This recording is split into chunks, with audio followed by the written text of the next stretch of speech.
السلام علیکم ورحمۃ اللہ وبرکاتہ۔ الحمد للہ رب العالمین والصلاة والسلام علی سید المرسلین، اما بعد فاعوذ باللہ من الشیطان الرجیم،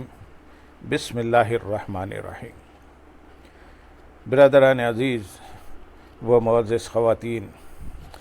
آج کی اس نشست میں سورۃ الحج کی آیت نمبر 48 سے آیت نمبر 55 تک تمام آیات کا ترجمہ و تفسیر پیش کرنے کی سعادت حاصل کی جائے گی۔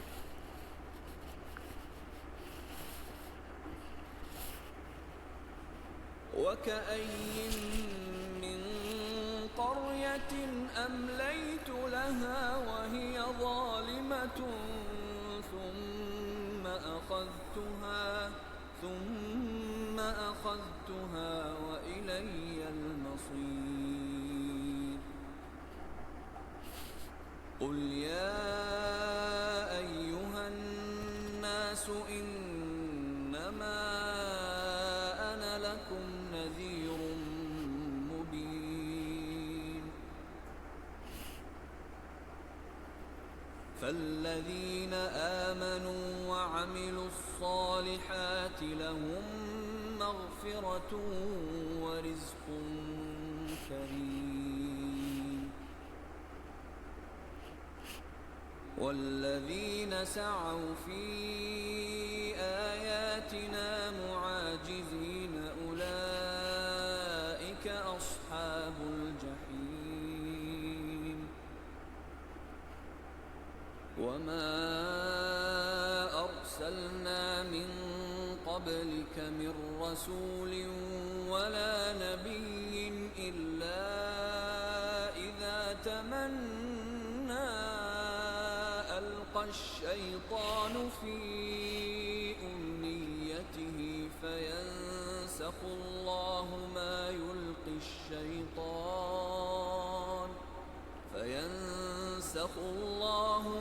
يُلْقِي الشَّيْطَانُ ثُمَّ يُحْكِمُ اللَّهُ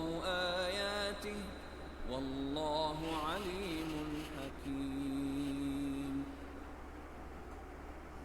لِيَجْعَلَ مَا يُلْقِي الشَّيْطَانُ فِتْنَةً لِّلَّذِينَ فِي قُلُوبِهِم مَّرَضٌ وَالْقَاسِيَةِ قُلُوبُهُمْ وَإِنَّ الظَّالِمِينَ لَفِي شِقَاقٍ بَعِيدٍ۔ وَلِيَعْلَمَ الَّذِينَ أُوتُوا الْعِلْمَ أَنَّهُ الْحَقُّ مِن رَّبِّكَ فَيُؤْمِنُوا بِهِ فَتُخْبِتَ لَهُ قُلُوبُهُمْ وَإِنَّ اللَّهَ لَهَادِ الَّذِينَ آمَنُوا إِلَىٰ صِرَاطٍ مُّسْتَقِيمٍ۔ وَلَا يَزَالُ الَّذِينَ كَفَرُوا فِي مِرْيَةٍ مِّنْهُ حَتَّىٰ تَأْتِيَهُمُ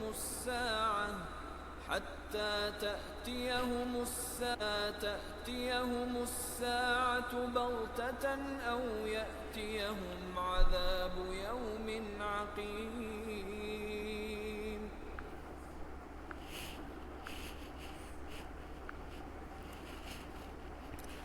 اور کتنی ہی بستیاں ہیں جن کے ظالم ہونے کے باوجود میں نے انہیں ڈھیل دی، پھر میں نے انہیں پکڑ لیا اور میری ہی طرف پلٹ کر آنا ہے۔ ارشاد فرمایا کہ کثیر بستیاں ایسی ہیں جن میں رہنے والے لوگوں کو ظالم ہونے کے باوجود میں نے ڈھیل دی اور ان سے عذاب کو مؤخر کیا، پھر میں نے مہلت ختم ہونے کے بعد انہیں پکڑ لیا اور دنیا میں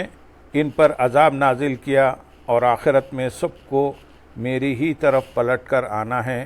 تو میں ان کے اعمال کے مطابق ان کے ساتھ سلوک کروں گا۔ اس آیت سے معلوم ہوا کہ اللہ تعالیٰ ظالم شخص کو ڈھیل دیتا رہتا ہے اور فوری طور پر اس کی گرفت نہیں فرماتا، حتیٰ کہ وہ یہ گمان کرنے لگ جاتا ہے کہ اللہ تعالیٰ اس کی گرفت نہیں فرمائے گا، پھر اللہ تعالیٰ اس کی وہاں سے پکڑ فرماتا ہے جہاں سے اسے وہم و گمان تک نہیں ہوتا، اور اس وقت اپنے آپ کو ملامت کرنے کے سوا کچھ ہاتھ نہیں رہتا، تو ظالم کی نجات اسی میں ہے کہ وہ اپنے اوپر اللہ تعالیٰ کا عذاب نازل ہونے سے پہلے ظلم سے باز آ جائے، اور اس کی بارگاہ میں سچی توبہ کر کے جن پر ظلم کیا اور ان کے حقوق کو ضائع کیا ان سے معافی مانگ لے اور ان کے حقوق انہیں ادا کر دے۔ اللہ تعالیٰ عمل کی توفیق عطا فرمائے۔ آیت نمبر 49 میں ارشاد ہے، تم فرما دو اے لوگو میں تو صرف تمہارے لیے کھلم کھلا ڈر سنانے والا ہوں۔ اس آیت میں اللہ تعالیٰ نے نبی کریم صلی اللہ علیہ وسلم سے فرمایا کہ اے پیارے حبیب صلی اللہ علیہ وسلم، آپ ان کو فرماؤ، آپ ان کافروں کو اللہ تعالیٰ کی گرفت اور اس کے عذاب سے مسلسل ڈراتے رہیں اور ان کی طرف سے مذاق اڑانے کے طور پر جلدی عذاب نازل کرنے کے مطالبات کی وجہ سے انہیں ڈرانا موقوف نہ فرمائیں، اور ان سے فرما دیں کہ مجھے واضح طور پر اللہ تعالیٰ کے عذاب کا ڈر سنانے کے لیے بھیجا گیا ہے، اور تمہارا مذاق اڑانا مجھے اس سے نہیں روک سکتا۔ اس میں ان تمام مسلمانوں کے لیے بھی بڑی نصیحت ہے جو اسلام کے احکامات لوگوں تک پہنچانے کی کوشش میں مصروف ہیں، اور نیکی کی دعوت دینے اور برائی سے منع کرنے کے اہم ترین فریضے کو انجام دے رہے ہیں۔ انہیں چاہیے کہ ان کاموں کے دوران دل مضبوط رکھیں اور لوگوں کی طرف سے ہونے والی طعن و تشنا اور طنز و مذاق کو خاطر میں نہ لائیں، اور اس وجہ سے یہ کام چھوڑ نہ دیں، بلکہ اپنے پیش نظر صرف اللہ تعالیٰ کی رضا کو رکھتے ہوئے ان کاموں کو جاری رکھیں، اور ایسے لوگوں کے لیے اللہ تعالیٰ کی بارگاہ میں ہدایت کی دعا کرتے رہیں۔ اللہ تعالیٰ نے چاہا تو انہیں ہدایت مل جائے گی۔ آیت نمبر 50 اور 51 میں ارشاد ہے، تو جو لوگ ایمان لائے اور انہوں نے نیک اعمال کیے ان کے لیے بخشش اور عزت کی روزی ہے، اور وہ لوگ جو ہماری آیتوں میں ہار جیت کے ارادے سے کوشش کرتے ہیں وہ جہنمی ہیں۔ اس آیت اور اس کے بعد والی آیت کا خلاصہ یہ ہے